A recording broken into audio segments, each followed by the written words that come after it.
চালু হলো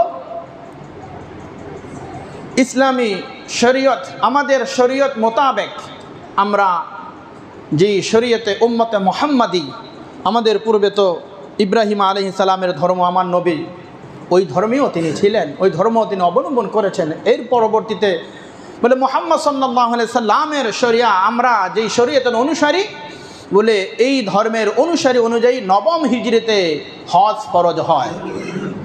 ধর্মীয় ব্যস্ততার কারণে মুহাম্মদ আরবি সাল্লাল্লাহু আলাইহি ওয়াসাল্লাম ওই বছর নবম হিজরিতে হজে যেতে পারেননি ধর্মীয় ব্যস্ততার কারণে।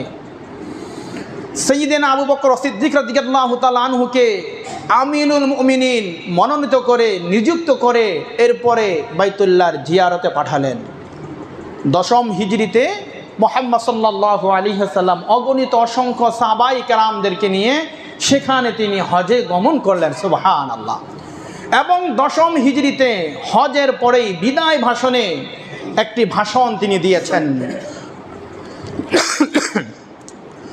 খতবানা রাসূলুল্লাহ সাল্লাল্লাহু আলাইহি ওয়াসাল্লাম আইয়ুহান নাস ক্বাদ ফারাদাল্লাহু আলাইকুমুল হাজ্জা ফাহাজ্জু।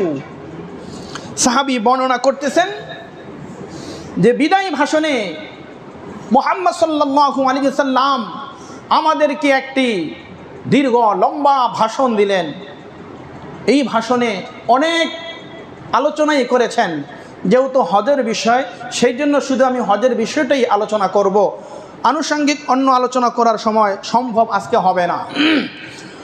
ওই সময় আল্লাহর হাবিব বলতেছেন আইয়ুহান নাস, হে মানব জাতি, ক্বাদ ফারাদাল্লাহু আলাইকুমুল হাজ্জা, আল্লাহ তাআলা তোমাদের উপর হজ ফরজ করেছেন, ফাহাজ্জু, সুতরাং তোমরা হজ আদায় করো। সুবহানাল্লাহ। আর মুসলিম শরীফের মধ্যে আসছে ওফি রাওয়ায়াতিন ইন্নাল্লাহা ফারাদা আলাইকুমুল হাজ্জা ফাহাজ্জু, তোমাদের নিশ্চয়ই তোমাদের উপর হজ ফরজ করা হয়েছে আর এই হজের বিধানাবলী তোমরা, হজের কার্যক্রম তোমরা আদায় করো। এবার আসুন হাদিসের মাধ্যমে তো আমরা জানতে পারলাম, আর কোরআনে কারিমের অকাট্য দলিলের মাধ্যমে আল্লাহ রাব্বুল আলামিন বলতেছেন ওয়ালিল্লাহি আলান নাসি হিজ্জুল বাইতা মান ইসতাতা ইলাইহি সাবিলা। ওয়ালিল্লাহি আলান নাস, ওয়ালিল্লাহি বলে রবের লাভের জন্য। তাফসীরি আলোচনা এই এক শব্দের ওয়ালিল্লাহি আলান নাস, ওয়ালিল্লাহ আলা আন নাস, এই তিনটা শব্দের ব্যাখ্যা করতে গেলে এক জমা শেষ। এত ব্যাপক আলোচনা এই হরফগুলো, এই শব্দগুলোর মাধ্যমে লুকায়িত রয়েছে। এর জন্যই তো তাফসীরি আলোচনা, জুমার আলোচনা সর্বোচ্চ 40 মিনিট আধা ঘন্টা, এর মধ্যে কোনো কুল কিনারা পাওয়া যায় না। এই জন্য তাফসীরি আলোচনা শুনতে হয়, তাফসীরি আলোচনা করতে হয়। তো যাই হোক, আমাদের প্রতি বুধবার বাদ এশা তাফসীর হয়, যদি সম্ভব হয় সেখানে ইনশাআল্লাহ এই আয়াতের পূর্ণ ব্যাখ্যা বিশ্লেষণ আলোচনা করব ইনশাআল্লাহ। তো ওয়ালিল্লাহি আলান নাসি হিজ্জুল বাইত, আল্লাহ বলতেছেন যে আল্লাহর সন্তুষ্টির জন্য যাদের সাধ্য সমর্থ রয়েছে বাইতুল্লাহ পর্যন্ত পৌঁছার, তারা যেন অবশ্যই ওই বাইতুল্লাহ পর্যন্ত, বাইতুল্লাহ জিয়ারত করার জন্য তারা যেন পৌঁছে যায়। ওয়ালিল্লাহি আলান নাসি হিজ্জুল বাইতা মান ইসতাতা ইলাইহি সাবিলা, বলে একমাত্র লিল্লাহিয়াতের জন্য, রব্বে কারিমকে সন্তুষ্ট করার জন্য, আল্লাহ তাআলার নৈকট্য প্রাপ্ত হওয়ার জন্য, প্রিয় মাহবুব বান্দা হওয়ার জন্য তারা যেন খানায়ে কাবার জিয়ারত করে। তাহলে আমরা মুসলিম শরীফের মধ্যে এবং সহিহ ইবনে খুজাইমার হাদিসের মাধ্যমে আমরা এই আলোচনাগুলো জানতে পারলাম, কোরআন এবং হাদিসের অকাট্য দলিলের মাধ্যমে, যে আল্লাহর এই হজের ফরজ বিধান আমাদের উপর আল্লাহ ফরজ করেছেন। এখন এই হজ কাদের উপর ফরজ সেই সম্পর্কে আলোচনা। রাসূল করিম সাল্লাল্লাহু আলাইহি ওয়াসাল্লাম বলতেছেন, قال النبي صلى الله عليه وسلم من ملك زادا وراحلة تبلغه إلى بيت الله।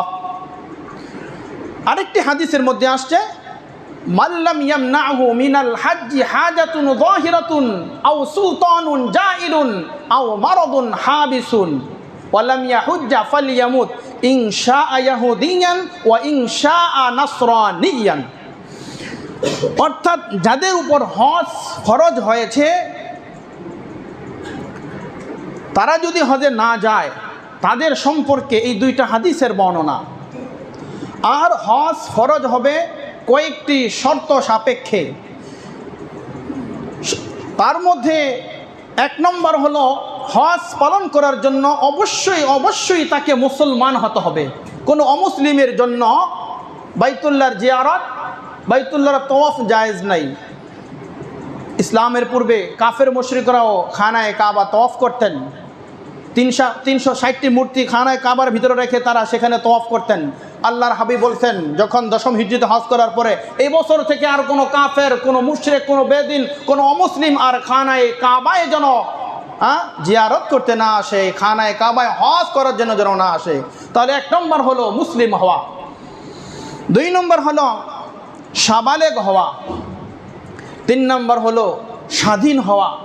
4 নম্বর সুস্থ মস্তিষ্কের হওয়া। তাহলে মুসলমান হতে হবে, অমুসলিমের জন্য হজ ফরজ নয়।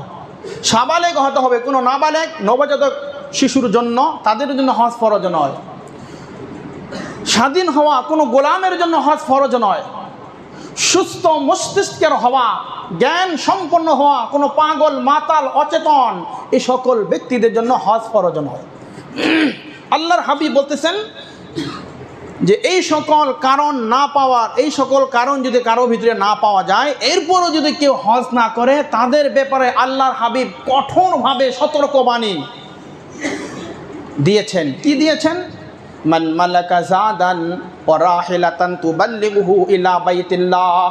মান, যে ব্যক্তি, মালাকা মালিক হলো, জাদান ওয়া রাহিলাতান পাথেয় এবং বাহন, অর্থাৎ সে যেভাবে যাবে, অর্থাৎ তার দেশ থেকে, সে যেই দেশে অবস্থান করে ওই দেশ থেকে খানায়ে কাবা পর্যন্ত যাওয়ার জন্য যাতায়াত যেই খরচ রয়েছে এবং সেখানে অবস্থান করবেন, এই অবস্থানের জন্য যেই খরচ তার প্রয়োজন, বলে হজের হুকুম হাকাম পালন করার জন্য যেই সমস্ত বিষয়গুলো তার প্রয়োজন, বলে এইগুলো থাকা সত্ত্বেও যদি কেউ না যায়, ওয়ালাম ইয়াহুজ্জা, আর এমতো অবস্থায় যদি সে হজ না করে, ফালা আলাইহি, আর এমতো অবস্থায় সে যদি মারা যায়, ইয়াহুদিয়ান আও নাসরানিয়ান, তাহলে সে ইহুদি হয়ে মারা যাক বা খ্রিস্টান হয়ে মারা যাক, তাতে কিছু আসে যায় না।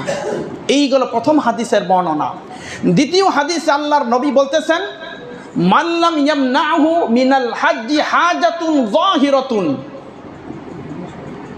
আও সুলতানুন জাইরুন আও মারাদুন হাবিসুন। যেই ব্যক্তিকে কোনো প্রকাশ্য প্রয়োজন তাকে বাধা দেয় না, মাল্লাম ইয়ামনাহু মিনাল হাজ্জি হাজাতুন যাহিরা। কেমন প্রকাশ্য? অর্থাৎ তার পরিবার পরিজন, এর ভরণ পোষণ সব কিছু, এবং মক্কা মদিনায় যাওয়া আসার পরে সেখানে অবস্থান করার জন্য যেই পাথেয়, যেই বাহন এবং এই আসবাবপত্র সব কিছুর খরচ, এগুলো বহন করার পরে এবং হজের থেকে ফিরে আসা পর্যন্ত তার পরিবার পরিজনের আর কোনো প্রয়োজন হবে না, এই জাতীয় অর্থ সম্পদ যদি তার কাছে থাকে। দ্বিতীয় নম্বর হলো আও সুলতানুন জাইরুন, অত্যাচারী বাদশাহ, যার কারণে সে তার দেশ থেকে, স্বদেশ থেকে বাইতুল্লাহ পর্যন্ত যাওয়া নিরাপদ নয়, রাস্তা নিরাপদ নয়, প্রাণহানি হওয়ার আশঙ্কা রয়েছে, যে কোনো মুহূর্তে তাকে আঘাত করতে পারে, আক্রমণ করতে পারে, তার প্রাণ শেষ হয়ে যেতে পারে।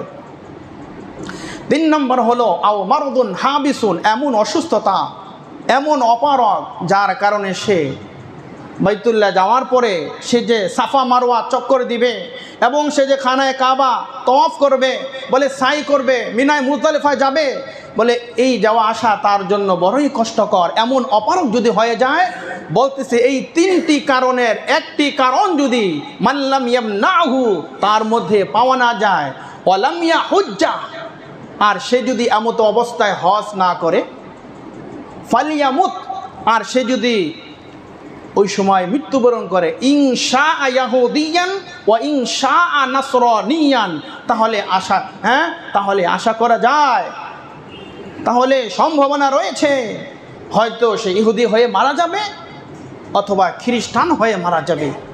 অপর হাদিসের মধ্যে, যদিও হাদিসটা রাবি দুর্বল, মান আতাকাল হাজ্জা ওয়া লাম ইয়াহুজ্জা ফাআকসামু আলাইহি ফালইয়ামুত, সেখানে বলছে কেউ যদি হজ না করে মারা যায় তাহলে ফাআকসামু, তার ব্যাপারে তোমরা কসম খেয়ে হলফ করে বলতে পারো এই ব্যক্তির মৃত্যু, এই ব্যক্তির কোন হালাতে মৃত্যু হয়েছে, হ্যাঁ, সেটা একমাত্র রব ভালো জানে।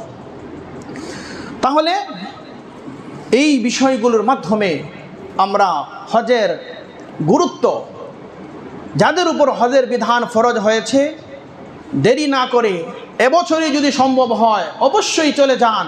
যদি এবছর যেতে না পারেন, আগামী বছরের জন্য দৃঢ় প্রতিজ্ঞা করেন যে আমাকে এই আল্লাহর ফরজ বিধান অবশ্যই আমাকে পালন করতে হবে।